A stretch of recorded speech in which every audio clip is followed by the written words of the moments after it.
Behind the enchanting illusion of Bewitched, two remarkable women built a bond that went far beyond the screen, defying differences in age, background, and the superficiality of show business.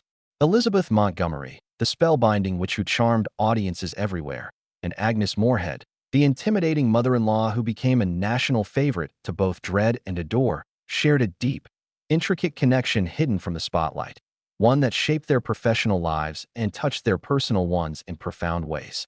What started as mutual professional admiration between an up-and-coming talent and a veteran icon grew into an intensely personal, enigmatic, and ultimately poignant alliance.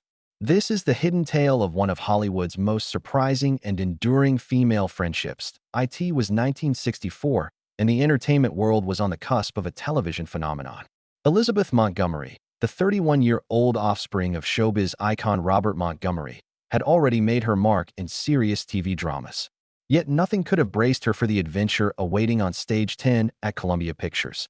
Stepping onto the Bewitched set for the first time, her blonde locks glowing under the lights, she couldn't foresee how her world would merge with that of a stage powerhouse who had dominated theaters long before Elizabeth's birth.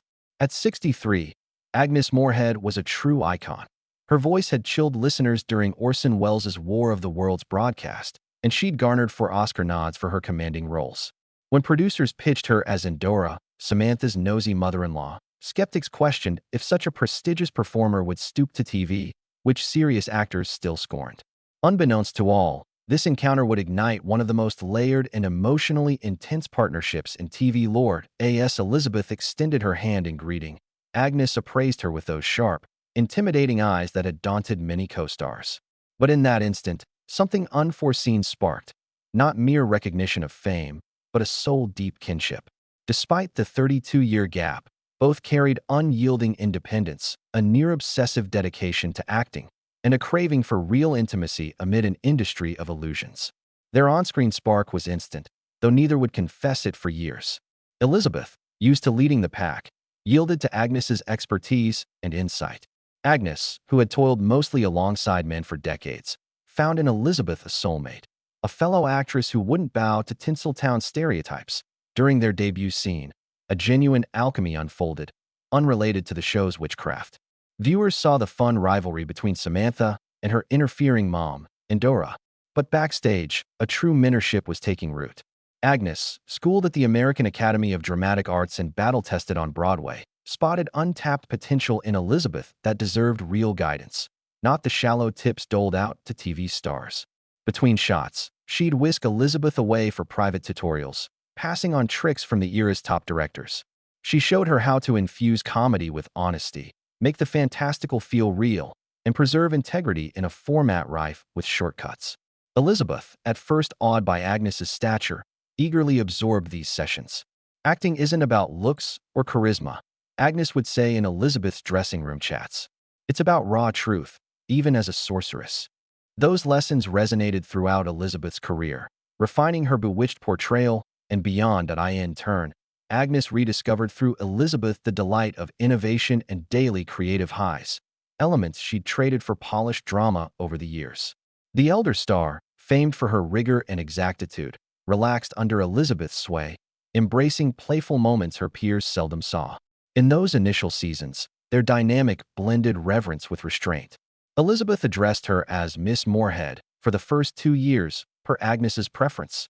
A polite veil over budding warmth neither fully embraced Bewitched's second season. Barriers crumbled, giving way to late-night heart-to-hearts after shoots. Elizabeth's dressing room turned into a haven where these contrasting women bonded over actress life's trials in a man's world. Agnes's morning coffee ritual for them both became a cherished routine. Sipping together, they'd tackle scene hurdles or bear their Hollywood aging anxieties. Elizabeth learned Agnes's tough facade hid sacrifices for ambition, opting for art over conventional home life, sometimes questioning the cost. "You have options I never did, dear," Agnes would say, her tone heavy with bygone fights. She recounted early career eras when women quit acting post-marriage. Bold ones were branded troublesome, and female drive was deemed unfeminine. She'd endured by out-toughing the guys, but that shell could isolate. Elizabeth opened up about shadowing her father's shadow while carving her own lane, the strain of seeming flawless as America's which amid hidden inner battles. In Agnes, she gained not just guidance, but a trusted ear attuned to their shared burdens. These talks unveiled unsuspected depths. Agnes, the tough Endora, proved warmly maternal, advising on jobs and romances. Elizabeth, the poised lead, exposed insecurities about talent versus nepotism luck. Originally, Endora was a stock meddlesome in-law, bossy, critical, ineffective. But as their tie strengthened, Agnes layered in nuance mirroring her fondness for Elizabeth, turning a flat foe into TV's iconic adversary. Writers spotted the shift first. Agnes's takes grew richer, her daring disdain evolving from sniping to maternal ferocity. Their screen rapport buzzed with off-screen truth, making even wild plots feel authentic. Fans felt the undercurrent. Elizabeth championed plots highlighting Agnes's versatility, pushing for Endora's soft spots, her Samantha devotion, and layered drives. To her, Endora wasn't evil but a fierce guardian urging her daughter from mediocrity, however quirky the tactics.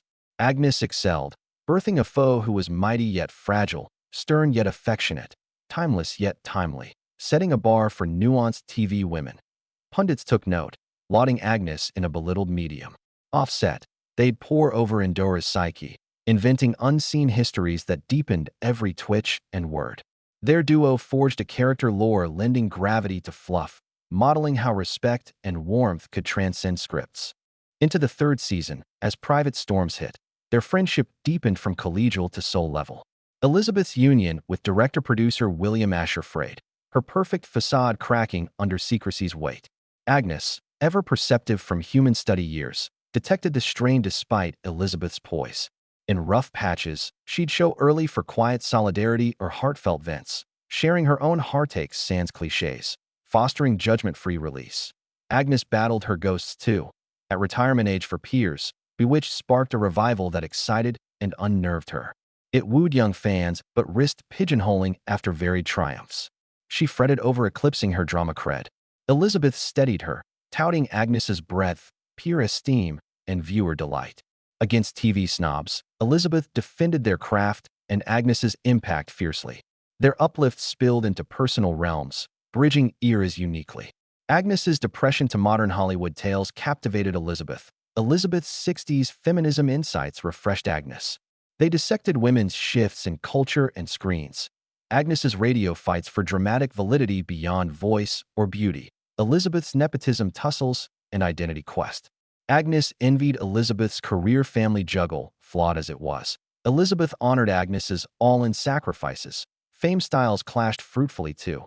Agnes's distant mystique versus Elizabeth's fan-friendly ease.